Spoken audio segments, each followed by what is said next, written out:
Hey, what's up guys? Gavin or Battlefield Bricks here for the start of the Building Caen series. So, some of you guys might know if you guys follow my Instagram at Battlefield Bricks. Last year I worked on a Caen diorama, the Road to Caen, and I thought it turned out really great and I wanted to expand upon it this year for Brickfest Live. So the goal is to be finishing it by then, which is going to be sometime around September, I believe. So this is going to be week one, where we're going to talk about the plans and start work on some of the buildings and the main feature of the build, which is going to be the church. Alright, so here we have my plan for the build. The plan for the Caen display this year is going to be 15 of the 48 by 48 gray base plates. It's going to be 3 base plates deep by 5 base plates long. Last year my display was mainly just a long kind of dirt road that led past a partially destroyed brick building. So I thought it would be cool for the display to have basically a continuation of that road and where it would lead further down. But we're not going to be doing dirt roads this year. You can see right down the center line it's going to be a cobblestone road, and I've ordered some tiles to try out a technique for that. And then on our left edge, the top corner, I'm not entirely sure what I want to do with it quite yet. Depending on time, it might just be forested area and like a field. But on the lower third, it's going to be a large wheat field. Moving along to the right in that wheat field, I want to have like a burnt out section with a destroyed tank. There's also going to be a couple of civilian cars throughout the mock. I just wanted to try and like show some more buildings and like civilian cars rather than just tanks and military vehicles. We're gonna have 2 side off streets, and then this area is gonna be like a little park or like a plaza or like a little seating area for like a restaurant or something. We're gonna have another dirt road that kind of like shoots off here right before we hit the church. And then in the top right is where we're gonna have the church. I wanted it to be quite large, since I had a big, basically gray building from our display last year. A lot of people kept on saying it looked like a church, and I would like to actually make a proper church. And then in the front right or bottom right section, not quite sure what I want to do with that yet, maybe a staging area. But there's a couple of stories I want to tell with minifigures here. Definitely want to have some civilian scenes within the town of them fleeing or evacuating the city. Near the church, I want to have an aid station for sure. I've ordered a couple of nurse minifigures, and I already have some because I know everyone loved my nurse scene from last year's build. And yeah, let's get into talking about the church. So the first building I want to tackle first is going to be the church. I feel with it taking up such a large footprint and being kind of cornered off in the build, I don't want to start work on other things first and then make the church too large or not fill its footprint properly. First things first, there's a couple of techniques that I want to talk about that I'm going to be working on. I just kind of have a section of my building from last year and talk about the techniques I did here.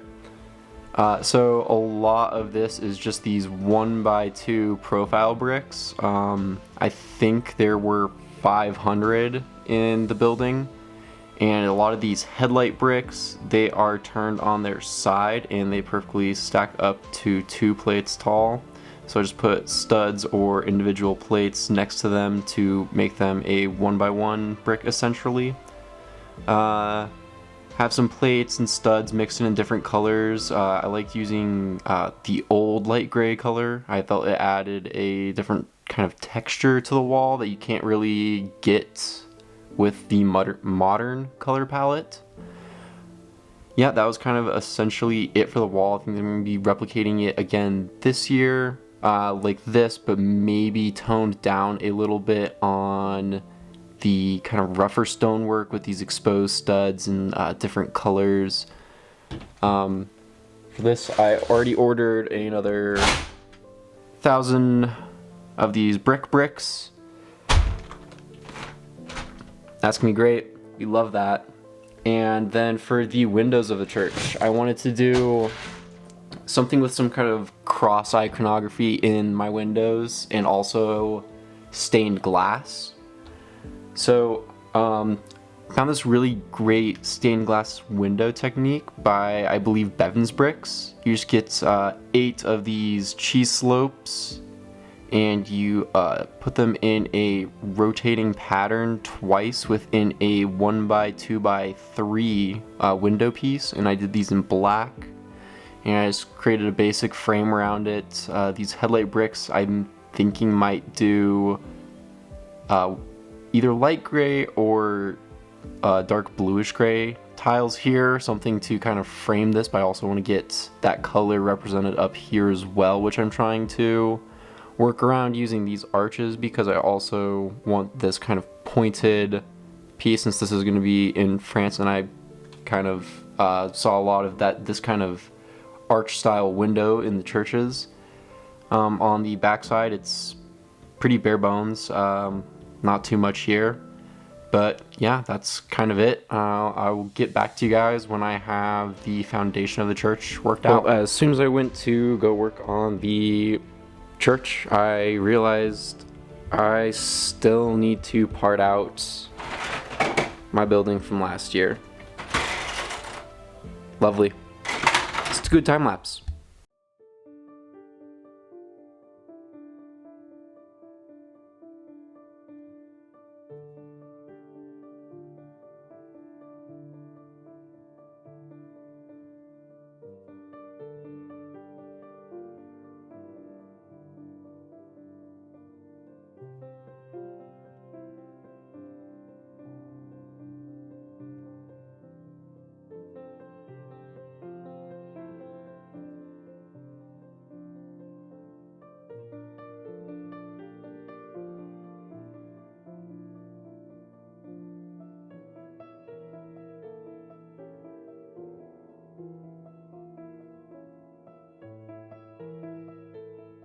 Alright guys, so we just finished up taking apart last year's house.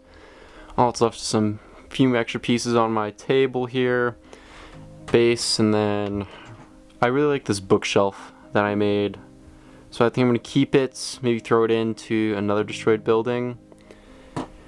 All the parts are sorted up into the wall now for the most part, except for all of these black cheese slopes. I apparently had 3 different locations on this wall where I could find them, so I just kind of condensed them all into these 2 pick-a-brick cups. We're going to do that for the roof section for this castle. And yeah, I'll get started on working on the base for the church, and I'll get back with you guys as soon as I finish that up. Alright guys, so I'm back with the foundation of the church all laid out here. The footprint, I believe, is just a little bit larger than 2 gray base plates, but yeah, it's pretty good construction. So we're gonna have our main door right here with a tower, thinking maybe 40 bricks tall up here. I'm gonna have these windows running along either side here, and then for this angled portion here, I end up using some hinge plates and some snot bricks with some plates stacked and some cheese slopes. These will be running the entire length all the way up the length of the church, to kind of minimize that gap in between where this weird angle is. And then we also have something similar over here using more cheese slopes, snot bricks, and hinges. And then back here is where we're gonna have like the chaplain's quarters, or just like the side room off onto the side of the church. We're gonna have our rear exit here, I believe. And then, yeah, let's get this all placed in. Alright guys, so here's the whole table. The base plates laid down. So currently we just have 2 by 5 down. So there's going to be a whole nother row of 5 gray base plates that's going to be running along this inner edge right here. That's going to be mostly farmland. But yeah, here we have kind of where I want the roads to be laid out. I'm not actually going to be using these larger 16 by 16 plates. We're going to be doing a cobblestone technique for that.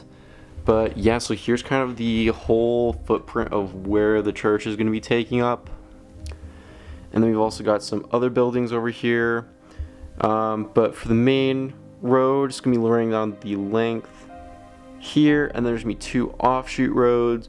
One shooting off here. And then one shooting off there. We're going to have buildings filling up here and here. And for this church, I kind of wanted to raise it up quite a bit and put it on kind of a hill. So for that, I've ordered a lot of the Lego nets, and we're going to be doing a Lego net technique to have a rolling hill that's going to lead up to the top of the church. For the remainder of this episode, we're just going to go over some techniques I've been working on for some of these new houses. Alright guys, so I've got one of my small houses here to show off some of my techniques I've been working on. So for the basic construction, it's mostly just bricks just stacked on top of each other. For this house, I went with medium nougat with a dark red roof. For these windows, I'm using some of these 1x2 fluted elements and some tiles, and just kind of stack them with each other. And over on the back side of this house, I've left a space open where you can see it is just a singular snot brick in there, and these just stud in on their side. For the dormer windows, they just set into place. Nothing too fancy with these either. The roof is something I'm pretty happy with how it turned out. We have some mixel joints on the inside holding these 2 pieces together, and a cut length of flex tube and some lightsabers with some clips on the inside to fill this gap quite perfectly, I would think. Another thing I wanted to do for all of my buildings is give them all gutters. I think it's a nice little detail to add. And moving forward with these houses in the future, designing them and fixing these ones I've already tested, I need to go back and add chimneys to all of my buildings, and all of my doors I want to be brick built. So I want to get rid of all of these on the 3 buildings I have currently. And then, like this tan building here, I'd like to add in some more texturing just to my normal buildings as well. Alright guys, I think that's going to wrap up this week's episode of Building Caen. We laid a good foundation for the church. I showed you guys the layout and how it's building up, and some of the buildings I've been working on, and some new techniques. Make sure to like, comment, and subscribe, and let me know down in the comments what you guys think, or if you guys have any ideas for the layout. Without further ado, I'm going to call it a day. See you guys.